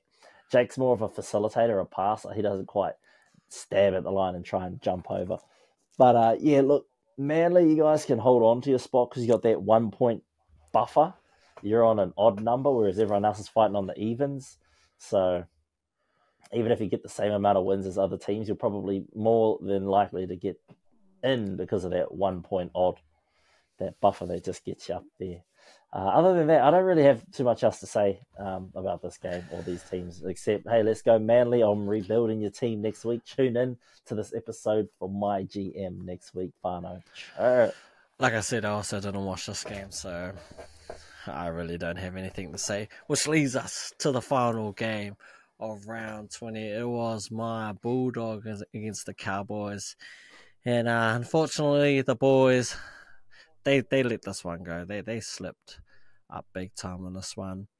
I thought we were good enough to win and just couldn't get it done, which is super annoying because I thought there were times we were clearly the better team and they got it done. Again, we talk about kicking, right? Unfortunately, Matt Burden didn't have the best job off the kicking tee. He missed 2 conversions, which is game pretty much. This is the first time where his kicking has kind of costed us game, but I don't blame that. I don't think that's the sole reason why we lost. I mean, their first try was, I thought, pretty soft. I thought Perez was going to get their kick, but he knocks it on. I think it was Lukey came through, picked it up. Easiest try you'll get. He actually got a double as well. Oh, Helium. He had moments in this game, man. And yeah, that first one, we pretty much gifted him a try. And then Curran, he got one back off a great kick by Toby Sexton. Toby Sexton was on this game. His little grubbers, led to 2 tries. That first one to Curran, second one to Bronson Cherry. So I thought like we deserved our lead at halftime, 12-8. And then Perez then I can't remember how Lukey's got that try to start the second half. No, that was on the back of the Blake Wilson sin-binning. I'll tell you what, man, the start of that second half just was not it. Literally kickoff. I think it was the first hit up of the second half. Like, we kick off, they get the ball, we give up a penalty. I think it's because Critter pulled his leg, which is something that they cracked down on. So, easy, kick. Now they're at halfway. And I think we got done for another penalty. I think it might have been holding. So, we haven't even touched the ball yet. They've only had like 3 tackles, 2 penalties. Now they kick it into like our 20. They had a couple goes. We were pretty good to shut it down. And then the Blake Wilson sin-binning happened. He got called professional foul, tackling too early, which was kind of fair, but it was just like, are you kidding me? Like, this is how the start of the second half goes. Like, it just went bang, bang, bang. Like, 3 players just went against us. Player in the bin. We still nearly held on, but they... Too much defending to start the second half. Down a player. They stretched us wide, and that's how Lukey got his second try. I remember that one now. We managed to hold on because finally, I don't think we touched the ball until like the 6-minute mark of the second half. It was just absolutely stupid. We finally get some ascendancy going. Burden, at like the 55th minute. Last play puts a kick up for Perez, who wins the battle against Valentine Holmes. Gets it. Now we're looking good. And then we get a penalty. Decide to take the 2 points. This is to stretch the lead out to 4, I believe. Because it was, 16. This made us have 18. And they had 14. I believe is the case. Yep. And it looked like we were going to hold on, but Tom Malolo decides to wind the clock back for like this 10-minute period where he just goes berserk. Absolutely crazy. And they were making meters easy. But I still thought the boys could hold on. And then what's his name? Tom did and Mr. Show and Go did the decisive play. Reed goes too high, gets shrugged off. Did and goes through, and it's a simple drawing pass to Jackson, this young buck who apparently is a halfback or plays in a half. Never played anywhere else, but playing centre for them. Gets the try, and then Valentine Holmes converts it to put them ahead, and they hold on. Now, the moment of controversy kind of happened. I can't remember when it happened, but it's the Bailey Hayward no try. So Bailey Hayward, because their middles were tied as well. I think Bailey Hayward gets it one off the ruck. I think he's going to his right, just goes hard, steps off his right, goes back to his left, splits Tom Malolo and the other prop, leaves a one-on-one with Drinkwater. He kind of gets past him, reaches out, and puts the ball down. Now, I thought on first look, he definitely got it down. He then gets a knee to the head from the Cowboys player. I forget his name. And I actually thought he kind of got knocked out cold, just like the way he reacted to it. Oh. You could tell he was definitely dazed. And because he looked dazed, he didn't like celebrate the try like you normally would. You know how normally when you put it down, first thing you'd be like, yeah.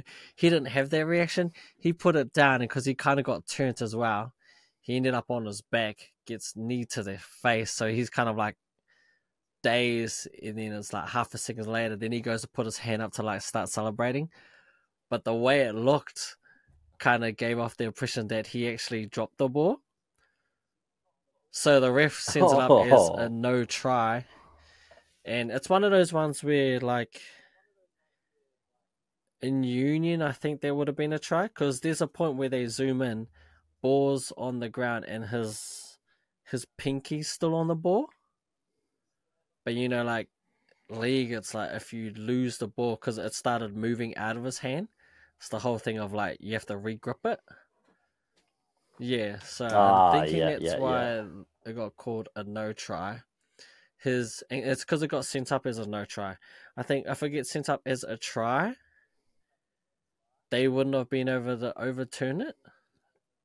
Or that's what I believe anyway. But because it got sent up as a no try, they couldn't. Like, there just wasn't the evidence there. It was kind of coming out of his hand, but I thought he still had control of the ball. He still had, he had like 3 fingers on it and like half of his palm, downward pressure, but ball coming out, and then the bro unfortunately gets the knock to the head. And that's pretty much all she wrote. Honestly, I thought we were better than this. Carrez had moments of brilliance, but also moments of non-brilliance. There was also a play late in the second half where it's the, when you go up to challenge for the ball, like from a kick, like you have to have eyes on the ball and be generally going for it.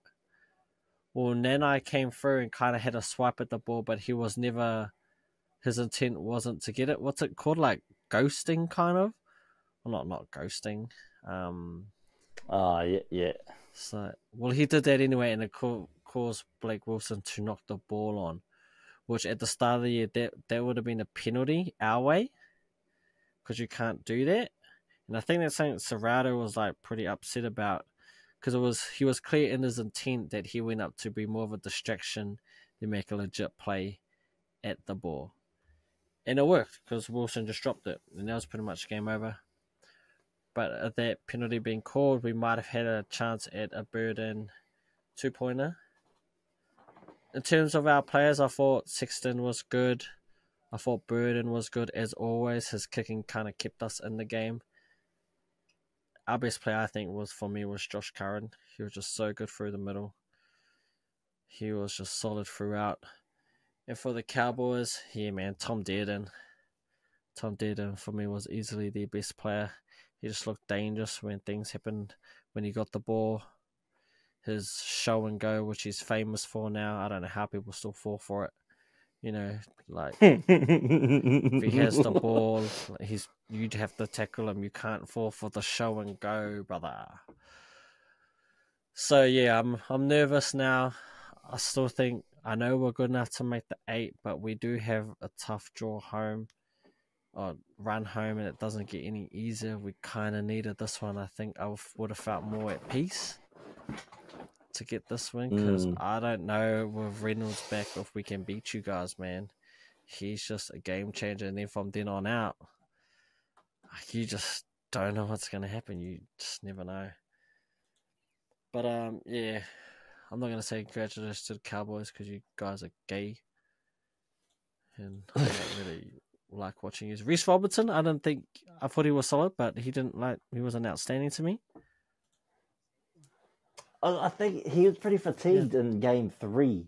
So it makes sense that he wouldn't have an outstanding game this game because, bro, like we even seen it like when you said in the last episode, like that last penalty, he should have been gone the first penalty that he gave up, not that last one that he gave up. And, he just looked shattered. He put his all into that game. And, I'd be feeling shattered a week after Origin. I could only imagine how he feels a few days after. No, fair enough. But yeah, there was a hard pill to swallow. There was a hard loss because I feel as though we've had this happen before this year where we've let 2 or 3 games slip through the cracks and kind of given the other team the win as opposed to them beating us. Feels like we beat ourselves, which is a little bit upsetting. But I just hope the boys can come back. I don't really got much more to say, man. If you got anything, jump in. Yep. I do have some things to ask of you and your team, man. Let's talk about Reed. Yeah. How many run meters he have? Reed? He had none. Oh, yeah, not surprised. I feel like that doesn't help the team. How you gonna have no run meters? You're a hooker. How you gonna have no run meters? You ain't taking a stab at it? You ain't trying to catch him? We don't have any forwards that have a quick play the ball, so he can't play off it.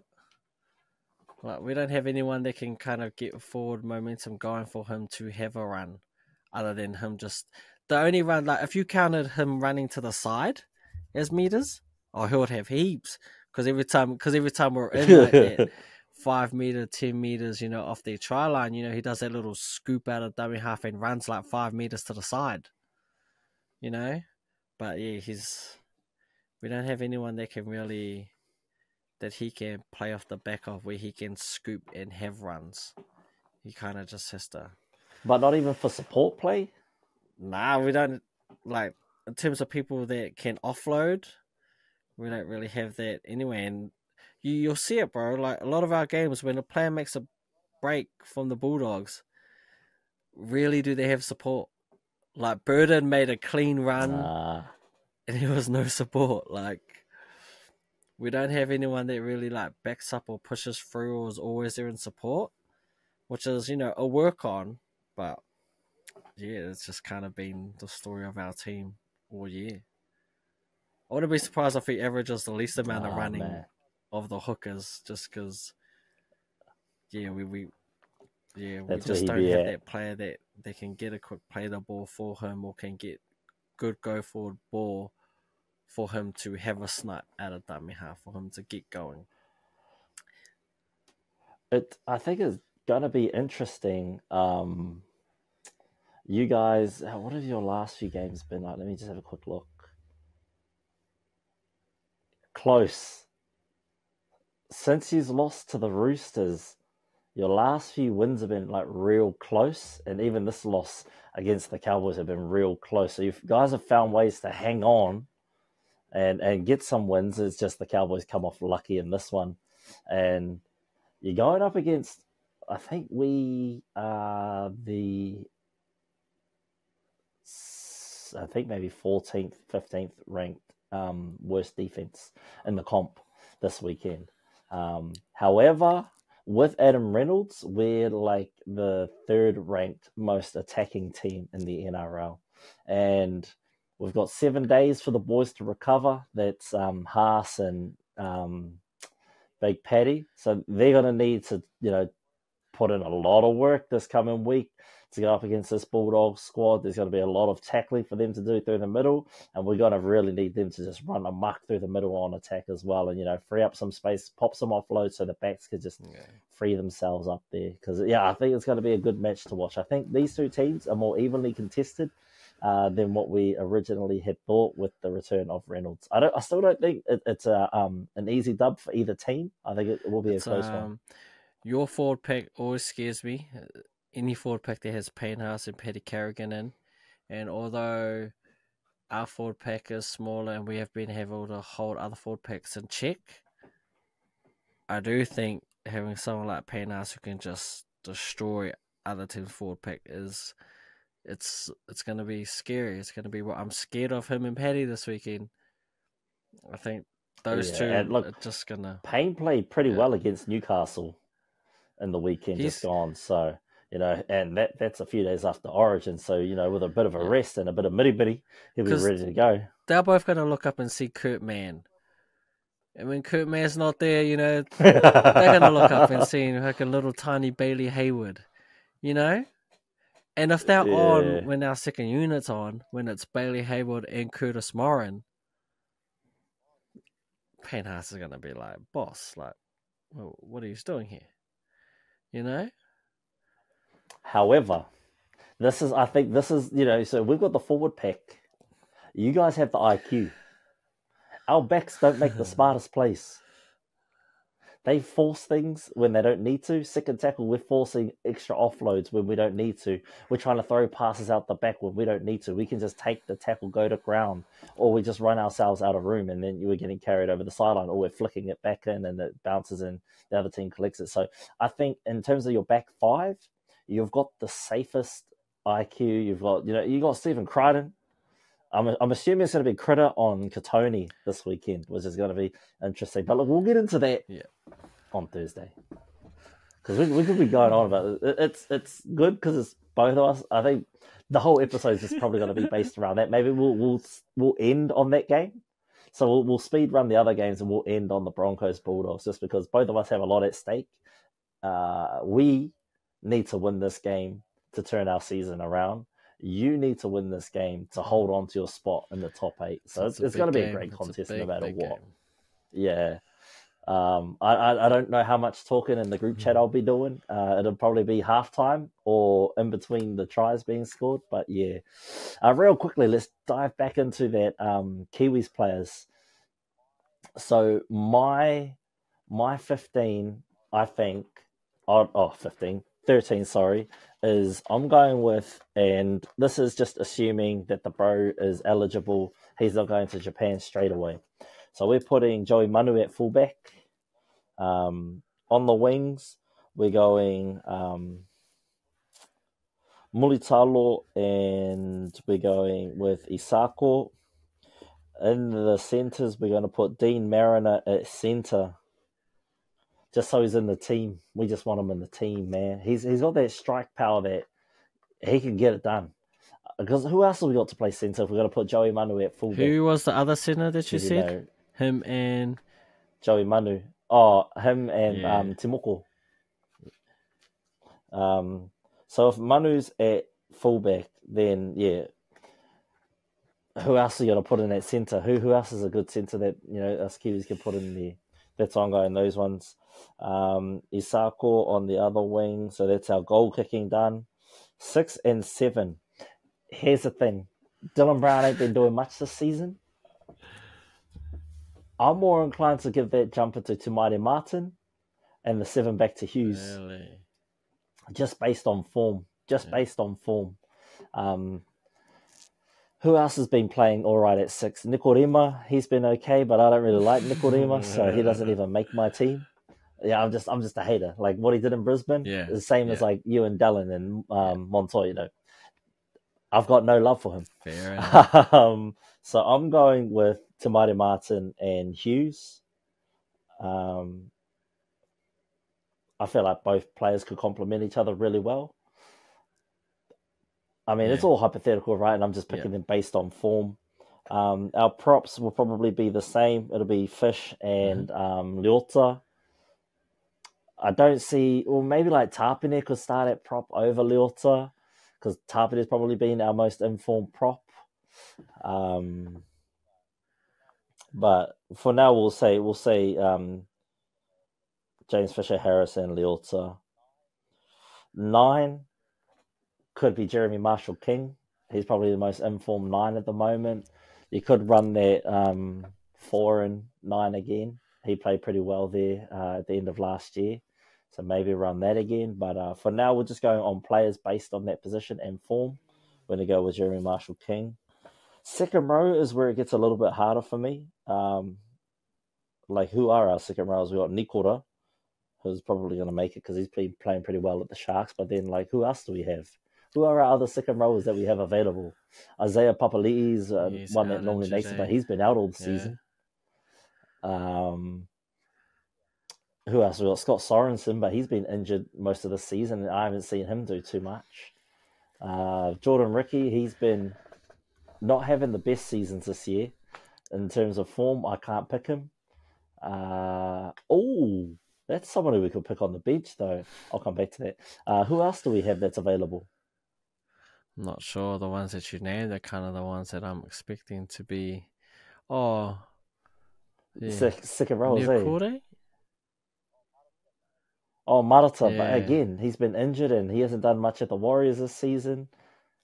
I mean, even Nelson, I don't know if he makes the team in all honesty. What has he been doing this season? Who else do we got? Any of these other fellas, Kiwis? Well, it's just going to have to be someone like Sorensen then, eh? Who's been playing pretty well at the Panthers. Sorensen might make the team. Yeah. So we'll go Sorensen. Who's our lock? Tohu's injured. He's out for the season. He's our lock. You will put Tarps at lock. They don't really have a ball playing. The only reason International is different. You don't really need a ball playing lock in international. I don't want a ball playing lock, but I'm thinking he's matching up against Patrick Carrigan. Right. Yeah, you know what I mean. Tarpany versus Carrigan in that lock. I just don't think that's a matchup we can win. He'll be all right. Tarpany's played lock before. He's used to it. And I think that three-headed dragon with those three would be... I'm assuming that's where he'll go, because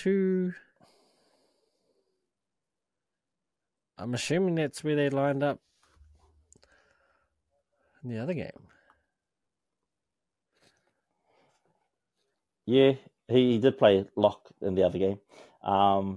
Now, for the bench players... Our 14, I'm looking at Keanu Kinney from the Titans. He can play on the wing. He can play at fullback, but maybe even get him. Just get him out there somewhere, man. He's electric. He's good. He needs to be in the team. I've also got Griffin Niamu, Xavier Willison, and I don't know who to put in that last spot. Willison. Yeah. Hey, man, he's been carving for the Broncos, bro. Yeah. So that's why I was like, because I thought maybe he could be in the second row. But he's mainly only played prop. He can play second row, but he's mainly played prop for us off the bench. Yeah. Who do you have for that 17? Would you pick someone else instead of Keanu Kinney? It's a tough one, man. I don't know if... Is Kale Edo? He plays for the Cook Islands. I know he's Cook Islands. I'm assuming he'll play for them again. Where's he from? Who did you pick as your 14? I really don't know. Keanu Kinney. So you had Keanu Kinney. No, well, he grew up in Raro. 14. And then moved to then what you had, Auckland. Griffin... Yeah. Griffin, 15. Willison 16. I don't have a 17. Okay. Nah. Yeah, it's kind of depending on what you want, really. Like, do we need another big body? Leo Thompson is there. I think he was in the team. Oh, yeah. Thompson. I forgot about him. He went to the next level after he played for us. Yeah. I do like White. No. Oh, no foul. I think he's not too far off getting the call up, maybe. But and see what's good about Keanu Kinney off the bench is if Joey goes down, Keanu straight into that fullback spot. If any of the wingers go down, Keanu can go out into the wing. I don't know if he'd go play centre, but if a centre gets injured, he plays fullback. Joey shifts to centre. Yeah. So there's that versatility there because we don't need a backup hooker because Jeremy Marshall-King's pretty much been that guy for the season. He's played the full 80 with the Is he he's not injured, Dolphins. Right? He is injured at the moment, but I'm pretty sure he would be healthy by the time that season came around. But then you look at the Australian team and their fullback is probably Dylan Edwards. On the wing, they've probably got Lomax and maybe Cobbo. Then in their centres, you're probably looking at the Hammer and Latrell Mitchell. Their halves will probably be Dearden and Cleary, just based on form Interesting to and see those what they players playing do, those man. numbers. Yeah. Their 8 and 10, their props would be what? Cotter and Haas. Haas will be definitely one. Yeah, that And other one, not too sure. Then where do they go at hooker? Do they go Robson? Do they go Grant? You would assume if they pick Grant, they'd pick Hunt. Or they just go with Robson. Been informed, man. Yeah.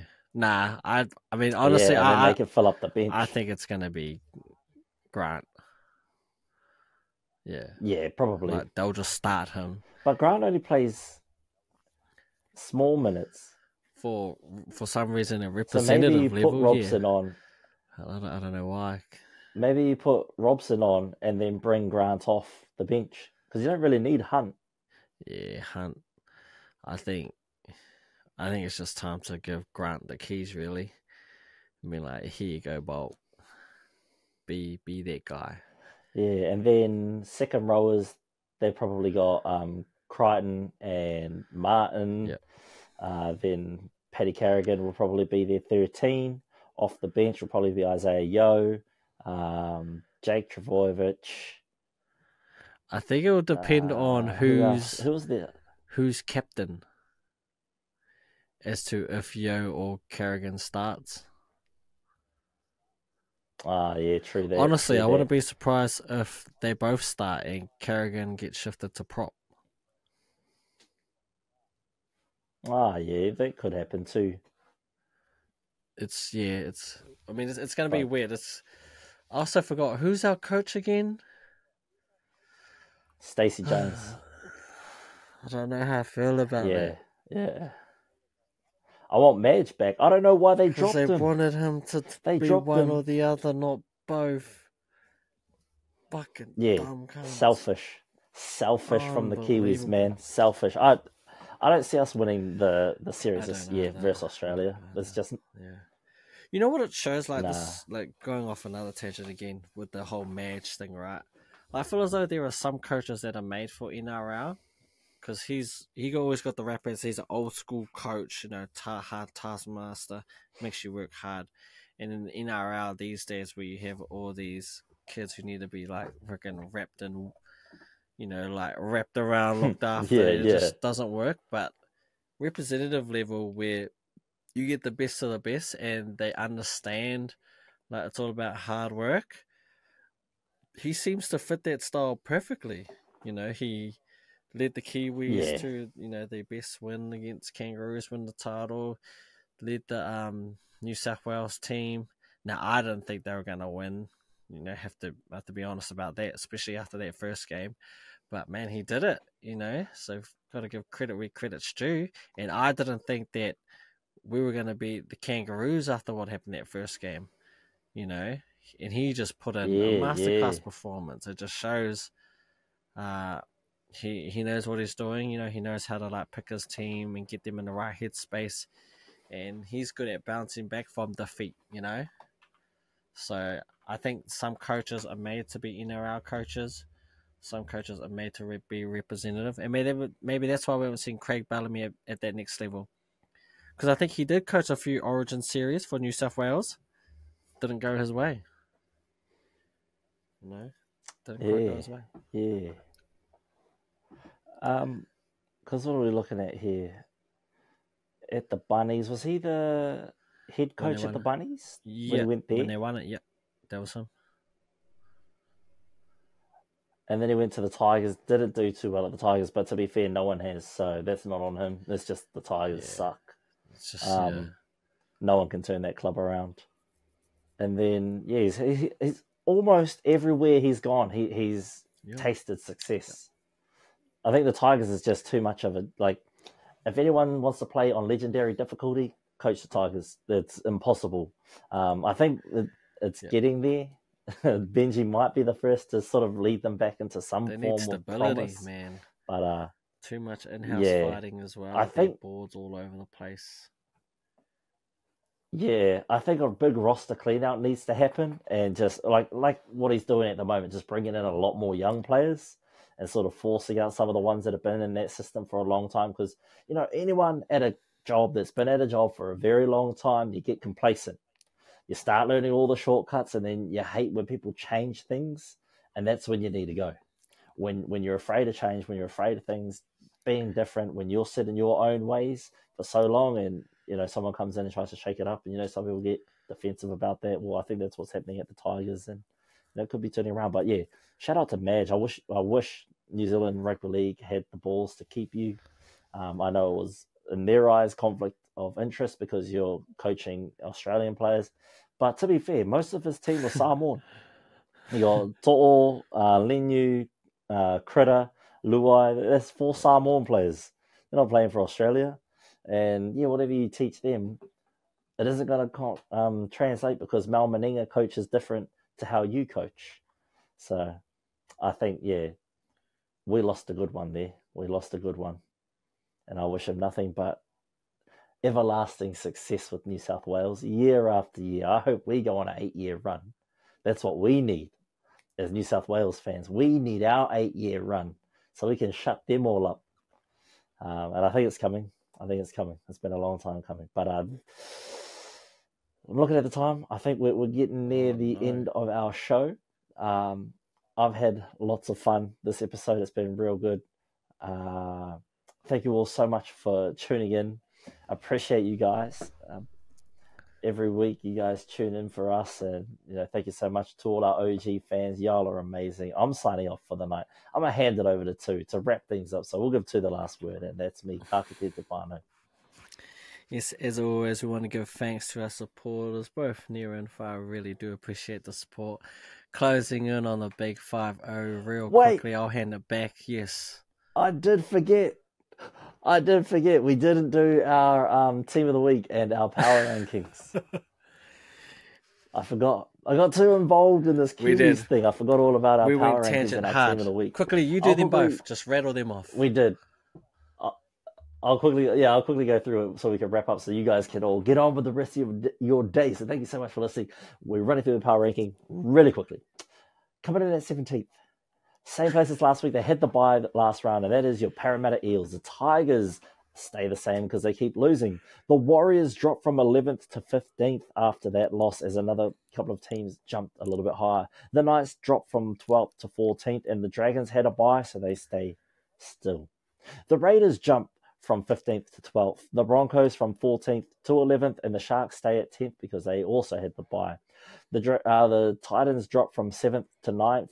The Bunnies jumped from 9th to 8th. The Cowboys jumped from 8th to 7th. The Dolphins stay put at 6th. The Bulldogs drop from 4th to 5th. The Eagles jump from 5th to 4th. And the Roosters, they drop down into 3rd. The Panthers jump into 2nd. And the Storm hold out their number 1 spot. Heading over to our team of the week, brought to you by 99 Dreams and brought to you by Tukorangi and Rawiri. I'm going to run through this really quickly, so listen up, whānau. So at fullback, we have Tommy Travojevic. On the wings, we have Sunia Taruva and Grant Anderson. In the centres, we have Dean, the double Mariner, and Jack Howarth, our guys. Then the halves, we've got Tom Dearden and Nathan, welcome back, Cleary. Our props look like Mitchie Barnett and James Fisher-Harris. They've got Hudson Young and Helium Lukey as our second rowers, and locking out that lock position. No, it's not Patrick Carrigan. It is Keon Kolomatangi. And that is your team of the week and your power rankings. Etefano, thank you so much for listening. I'm going to throw it back over to Tu for the final We word. might just end it there as well, team. It has been a long one. We've gone on tangents, but it is what it is. And we will see you on Thursday for our review show. We've got a big week of reviews coming up, of course, headed by their Bulldogs v Broncos game, which might take up a lot of the podcast on Thursday nights. Yeah, it definitely will. But until then, we will see you then. Everyone be safe and cheer to the cheer. Mā te wā.